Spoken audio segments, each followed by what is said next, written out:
കഴിഞ്ഞ മാസം 1 മുതലാണ് ഒമാനിൽ ജോലി മാറ്റത്തിന് നിയന്ത്രണങ്ങൾ നിലവിൽ വന്നത്. വിസ റദ്ദാക്കി പോകുന്നവർക്ക് പിന്നീട് 2 വർഷത്തേക്ക് ഒമാനിൽ തൊഴിൽ വിസ ലഭിക്കില്ല. ഇക്കാര്യത്തിൽ ഇളവ് ലഭിക്കണമെങ്കിൽ 2 മാർഗ്ഗമേയുള്ളൂ.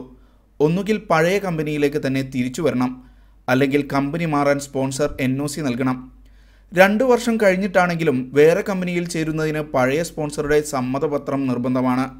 അതായത് നിലവിലെ തൊഴിൽദാതാവ് അറിയാതെ ജോലി മാറ്റം അസാധ്യം. NOCക്ക് വേണ്ടി അപ്ലൈ ചെയ്ത് കഴിഞ്ഞിട്ട് കമ്പനി ഇത് വേണ്ട പറഞ്ഞു കഴിഞ്ഞാൽ എന്താ സിറ്റുവേഷൻ ഉണ്ടാവുക? പുതിയ സ്ഥലത്ത് പോകാനും പറ്റില്ല.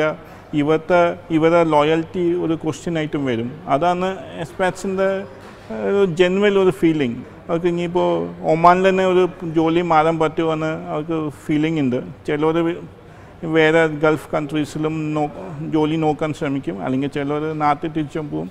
ഇതിനു പുറമെ വിവിധ തൊഴിൽ മേഖലകളിൽ കഴിഞ്ഞ 6 മാസത്തിലധികമായി വിസ നിരോധം നിലനിൽക്കുന്നു. പല കമ്പനികളും വിദഗ്ധരായ തൊഴിലാളികളെ നിയമിക്കാൻ കഴിയാതെ വലയുകയാണ്.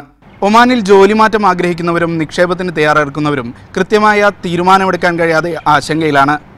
Shino Shamsuddin, media 1, Muscat.